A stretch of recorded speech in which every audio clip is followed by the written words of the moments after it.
Alhamdulillah, wassalatu wassalamu ala rasulillah Sayyidina wa maulana Muhammad ibn Abdillah wa ala alihi wa sahbihi wa man tabi'ahu wa mawalah.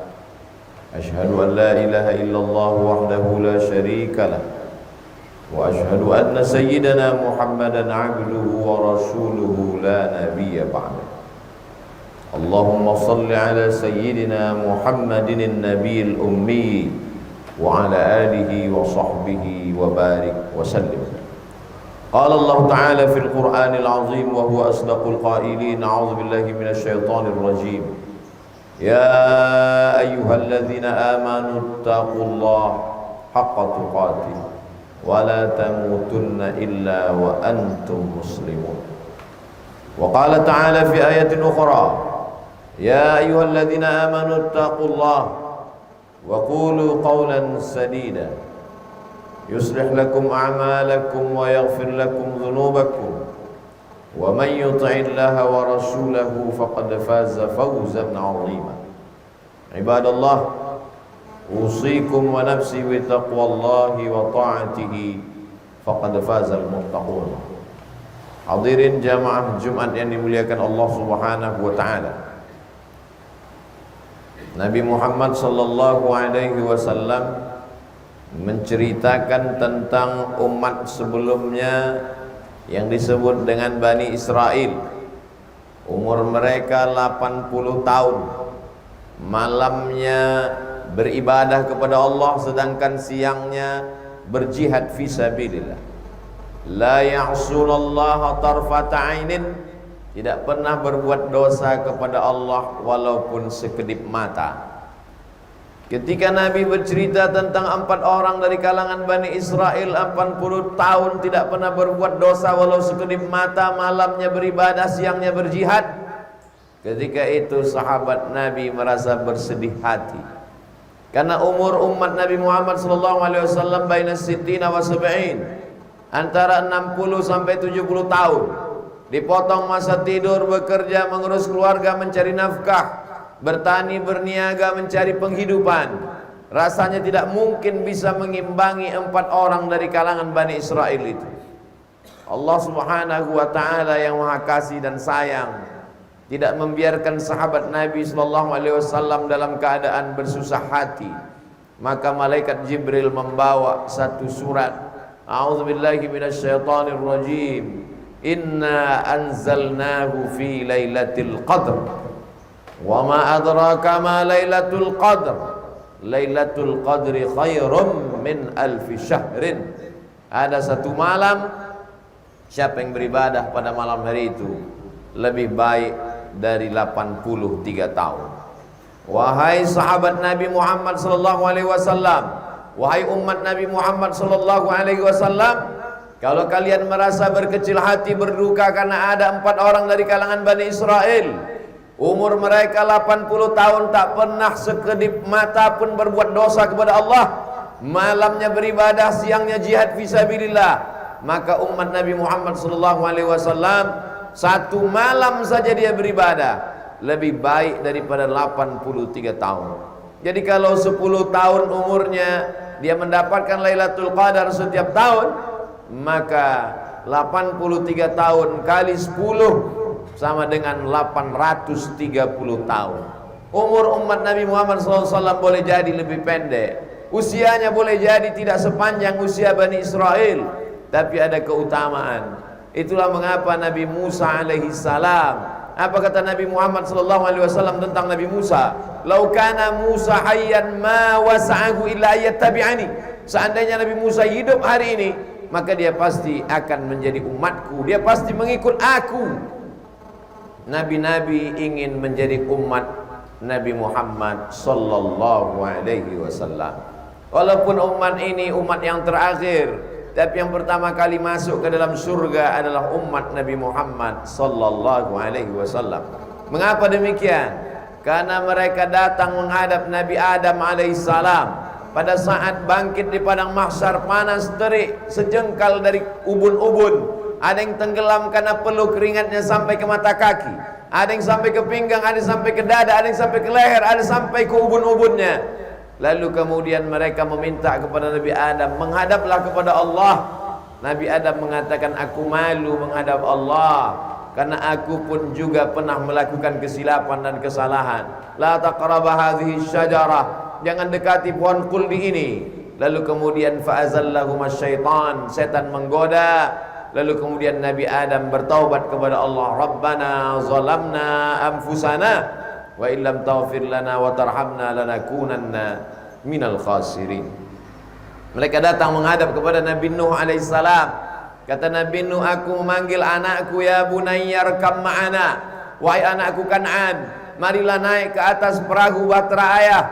Lalu kemudian anaknya menjawab, sa'awi ila jabalin ya'simuni minal ma', aku akan naik ke atas bukit yang bisa menyelamatkan aku dari banjir bandang. Aku tidak perlu mengikut perahumu, wahai ayahku.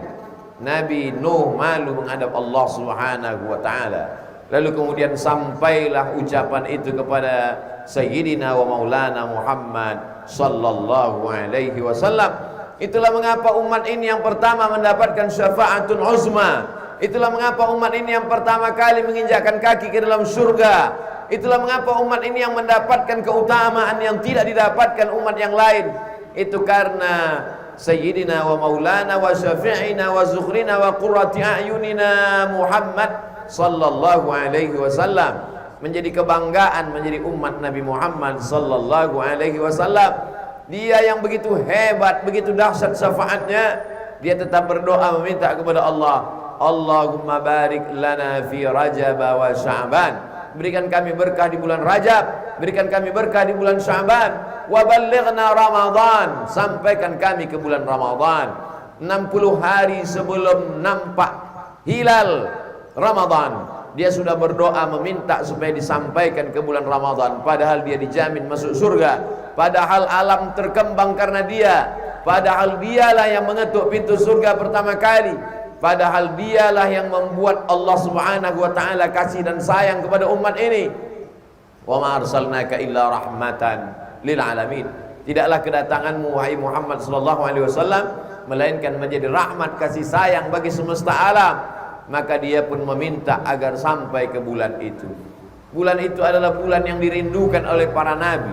Itu adalah bulan yang dirindukan oleh sahabat-sahabat Nabi, wali-wali Allah, orang-orang yang saleh.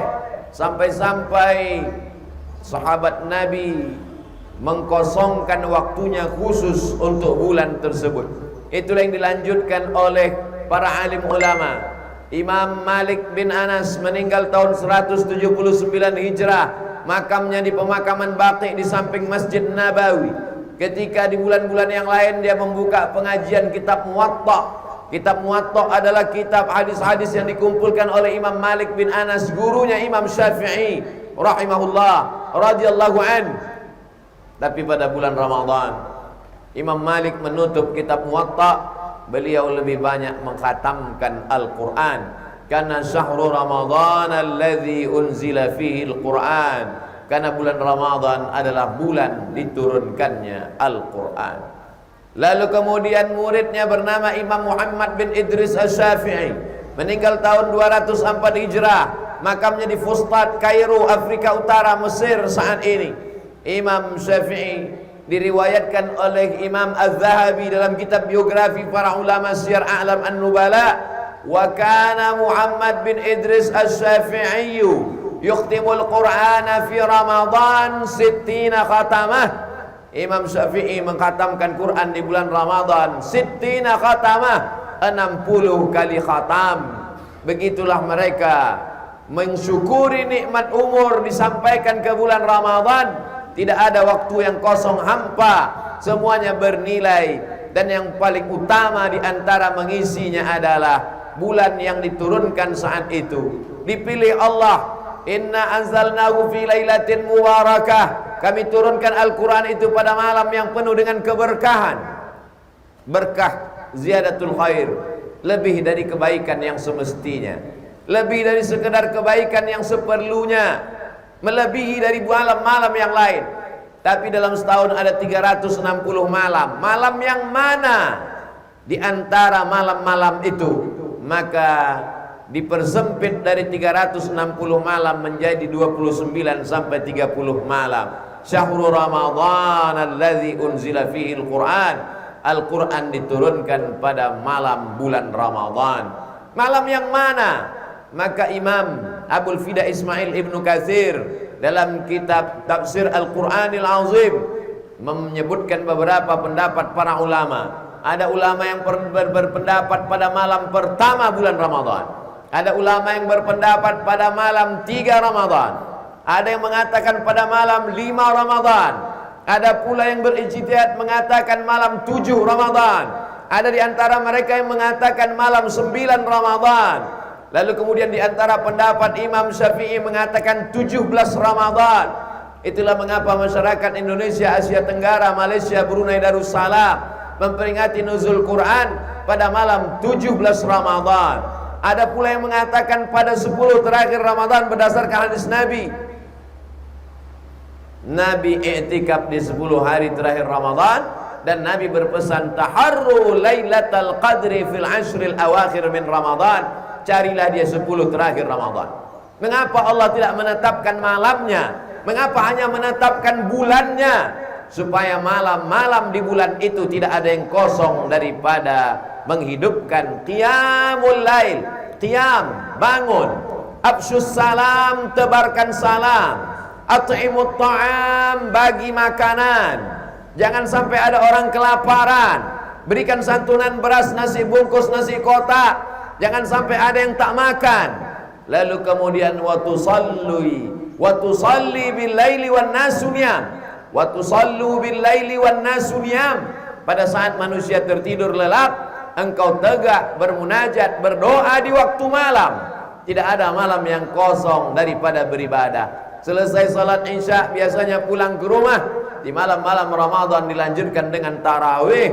Lebih baik mengkhatamkan Al-Quran di dalam salat.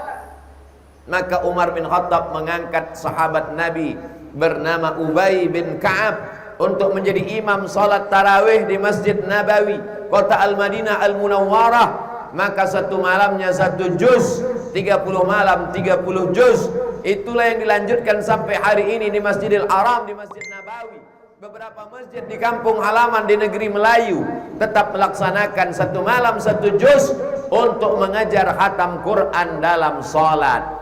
Bisa setiap tahun, alhamdulillah. Tak mampu setiap tahun, paling tidak sekali seumur hidup pernah mengkhatamkan Al-Quran. Bisa membaca, alhamdulillah. Tak sanggup membaca, menjadi orang yang mendengar pun jadilah. Karena itu akan menjadi amal yang akan dibawa menghadap Allah Subhanahu wa ta'ala. Cari imam-imam yang hafalannya bagus, cari yang suaranya nyaring, indah didengar, sehingga membuat kita lebih khusyuk. Lama terasa, tapi karena keindahan bacaan tak terasa begitu lama. Karena telinga juga perlu keindahan. Walaqad zayyana as-samaa'a bizinatinil kawakib. Langit-langit kami hiasi dengan bintang ke bintang, planet-planet bertebaran. Begitu indah di tengah malam. Kalau malam indah karena bintang, mata nyaman melihatnya, maka telinga juga nyaman, terang benderang, indah mendengar suara para qari membaca Al-Quran. Laisa minna man lam yataghanna bil Quran. Siapa yang tidak melantunkan Al-Quran dengan suaranya yang merdu, maka dia bukan umat Nabi Muhammad sallallahu alaihi wasallam. Lalu kemudian selesai tarawih ditutup dengan witir. Innallaha watirun, Allah maha ganjil. Yuhibbul witra, Allah suka kepada salat yang rakaatnya ganjil. 1 rakaat, 3 rakaat, 5 rakaat, 7 rakaat, 9 rakaat, 11 rakaat. Witir yang paling banyak pernah dilaksanakan Nabi sallallahu alaihi wasallam. Lalu kemudian setelah itu membaca Al-Quran, bertadarus. Membaca Al-Quran selama ini hanya didengar telinga sendiri. Pada saat tadarus diperdengarkan kepada orang lain. Ada matnya yang kurang tepat, ada makharijul hurufnya yang tidak pas, ada bunyinya yang tidak sesuai. Telinga kita tidak pernah mengkoreksi diri kita, karena kita merasa bacaan paling bagus, paling benar. Maka pada saat tadarus memperdengarkan bacaan ke telinga orang lain. Orang yang tahu peci kita miring, orang yang tahu kain kita tidak rapi, orang yang mengerti bagaimana bentuk baju kita. Kita adalah orang yang siap dikritik orang lain.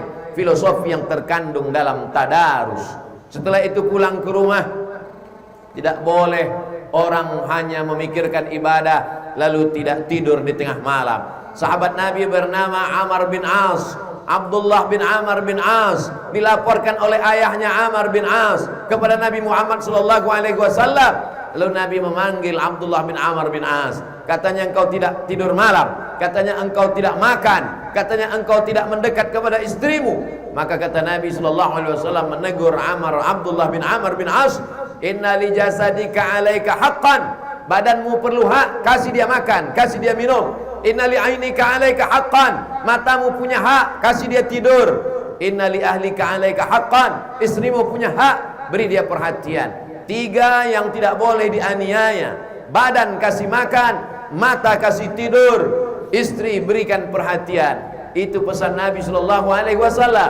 Jadi kalau ada orang yang bangga dengan ibadahnya, maka sesungguhnya kalau dia tidak adil, dia zalim, dia aniaya, dia akan dituntut di hadapan Allah Subhanahu wa taala.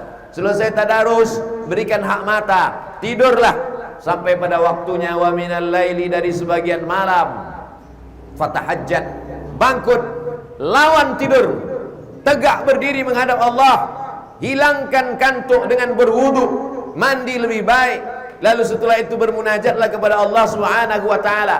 Allah tidak minta sepanjang malam. Wa minal laili, dan dari sebagian malam, fatahajjad, maka lawanlah kantukmu, nafilatan lak, sebagai amal tambahan. Asa ayyab'atsaka rabbuka maqaman mahmuda, mudah-mudahan dengan amalmu itu Allah akan menempatkan engkau di tempat yang terpuji.